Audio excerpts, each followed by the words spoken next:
तो मैं एक सांसद के रूप में, आपके सेवक के रूप में आज सिर्फ इसमें आप ही की तरह हिस्सा लेने के लिए आया हूं।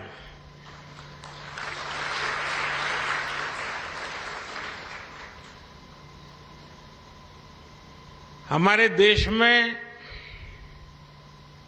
सरकारें तो बहुत आई, योजनाएं भी बहुत बनी, बातें भी बहुत हुई, बड़ी बड़ी बातें हुई, और उन सबका जो अनुभव था, जो निचोड़ था, तो मुझे लगा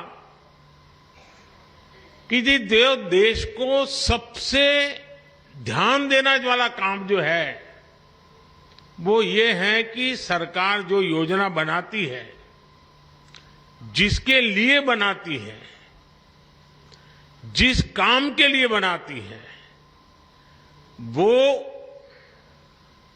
सही समय पर बिना किसी परेशानियों के वो योजना उस तक पहुंचे। अगर प्रधानमंत्री आवास योजना है तो जिसकी झुग्गी है, झोपड़ी है, कच्चा घर है, उसका घर बनना चाहिए, और इसलिए उसको सरकार के चक्कर काटने की जरूरत नहीं है। सरकार को सामने से जाकर के काम करना चाहिए। और जब से आपने मुझे काम दिया है तो अब तक करीब 4 करोड़ परिवारों को पक्का घर मिल चुका है। लेकिन अभी भी खबर मिलती है कि भाई वहां कोई रह गया है, उस गांव में वो रह गया है। तो हमने तय किया कि भाई फिर से हम एक बार देश भर में जाएं, जो सरकार की योजनाएं हैं, जिनको मिला है, उनसे सुने कि भाई क्या क्या मिला, कैसे मिला, प्राप्त करने में कोई कठिनाई तो नहीं हुई, कोई रिश्वत तो नहीं देनी पड़ी, जितना तय था उतना मिला कि कम मिला। एक बार जाएंगे तो इसका हिसाब किताब भी हो जाएगा। तो ये विकसित भारत संकल्प यात्रा जो है ना, वो एक प्रकार से मेरी भी कसौटी है, मेरी एग्जामिनेशन है कि मैंने जो कहा था और जो मैं काम कर रहा था, मैं आपके मुंह से सुनना चाहता था और देश भर से सुनना चाहता हूं कि जैसा मैंने चाहा था वैसा हुआ है कि नहीं हुआ है, जिसके लिए होना चाहिए था उसके लिए हुआ है कि नहीं हुआ है, जो काम होना चाहिए था हुआ कि नहीं हुआ है। अब मैं अभी कुछ साथियों को मिला जिन्होंने आयुष्मान कार्ड का फायदा उठा करके गंभीर से गंभीर बीमारियों का इलाज करवाया है। उन्होंने एक्सीडेंट हो गया, हाथ पैर टूट गए, तो अस्पताल में जाकर के मैंने उनको पूछा, तो कह रहे थे साहब इतना खर्चा हम तो कहां से करते, जी लेते ऐसे ही।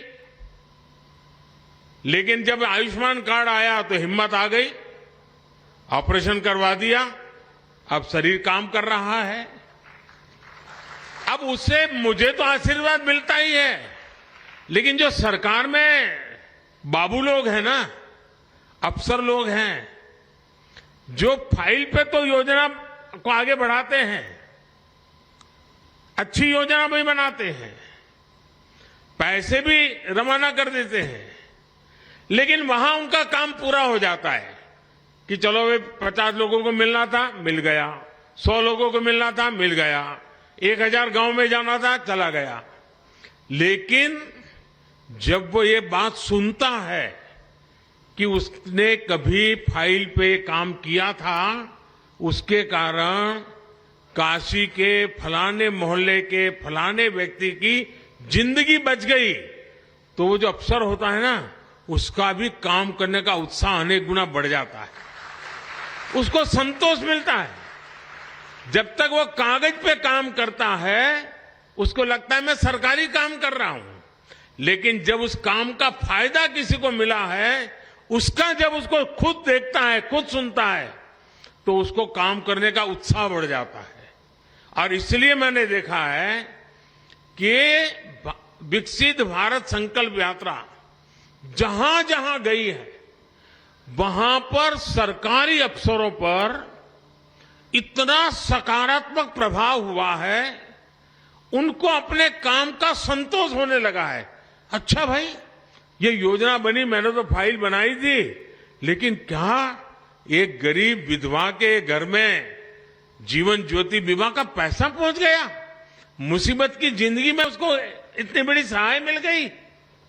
तब उसको लगता है, अरे मैंने तो कितना बड़ा काम किया है।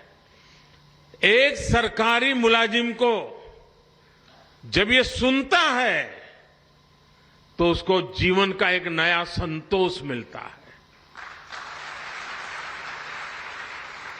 बहुत कम लोग हैं जो इसकी ताकत समझते हैं कि ये विकसित भारत संकल्प यात्रा से हो क्या रहा है।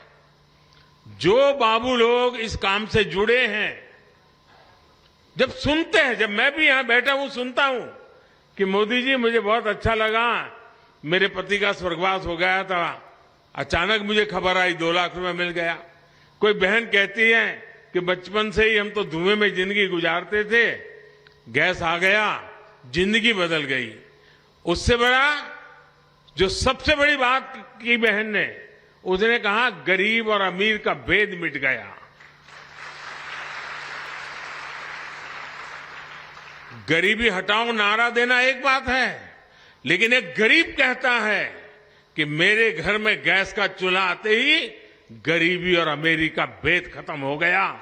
जब वो कहता है कि मैं पक्के घर में रहने गया, तो मेरा आत्मविश्वास इतना बढ़ गया कि मेरे बच्चे सम्मान के साथ स्कूल कॉलेज में अपने दोस्तों के सामने खड़े रहने लगे। झोपड़ी में रहते थे, बच्चे शर्मिंदगी महसूस करते थे। कच्चे घर में रहते थे, बच्चे शर्मिंदगी महसूस करते थे, दबे हुए रहते थे, आत्मविश्वास नहीं था। पक्का घर मिलते ही दीवारें नहीं, पक्की छत नहीं, जिंदगी आत्मविश्वास से भर गई है। अब वो दूर से मकान देखने से पता नहीं चलता है, बैंक से चेक गए इसलिए पता नहीं चलता है। जब उस लाभार्थी के मुंह से सुनते हैं ना, तब पता चलता है, चलो भाई जीवन धन्य हो गया, किसी की जिंदगी में बदलाव आ गया। अब मैं देख रहा था हमारे गुप्ता जी बोलना बंद ही नहीं कर रहे थे। क्यों? उनका मन इतना उत्साह से भर गया था कि इतनी योजनाओं का लाभ मिला, सामने से कि 10,000 रुपया बैंक से मिल जाए। साहूकार से भी पैसा लेने में दम उखड़ जाता है, ये बैंक सामने से पैसा दे तब उसका विश्वास बढ़ जाता है, ये मेरा देश है, ये बैंक मेरी है। और मैं चाहता हूं हिंदुस्तान के हर व्यक्ति को लगना चाहिए कि रेलवे मेरी है, ये अस्पताल मेरी है, ये अफसर, ये ऑफिस सब मेरा है, ये देश मेरा है। ये भाव जब जगता है तो देश के लिए कुछ करने की इच्छा भी जग जाती है। और इसीलिए ये जो प्रयास है ना, वो बीज बो रहा है। बीज इस बात का बो रहा है कि भाई हमारे मां बाप को मुसीबतें झेलनी पड़ी, हमें भी जिंदगी में मुसीबतें झेलनी पड़ी, लेकिन हमें अपने बच्चों को मुसीबत में जीने के लिए मजबूर नहीं करना है। हम जो मुसीबतों से गुजरे, कोई मां बाप नहीं चाहता है कि उसके बच्चे भी उसी मुसीबत से गुजरे।